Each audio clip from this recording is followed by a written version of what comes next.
saps? Sí? Com ho saps? És el meu pare! Això ho va formular un historiador francès que es deia Marc Bloch. Perquè sabem com ha mort. No m'ho puc creure. Has buscat a la Viquipèdia? I què passa? Tothom ho fa. El meu pare i jo no tenim relació.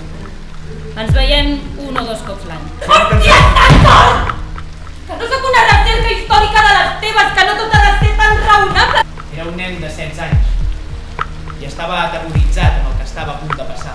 I caigué el primer mentre cridava Vive la France. Sembla una novel·la barata. Però és que això ho he tret d'una web americana d'història. Quan els investigadors els van demanar més explicacions, van començar a construir un record. I m'he donat que no hi havia ningú que tingués 16 anys. Feia temps que no ens vèiem, he pensat que potser que et faria gràcia, que estaria bé que ell també hi fos. Per fi ho he trobat! Era just aquí, a dalt a la dreta!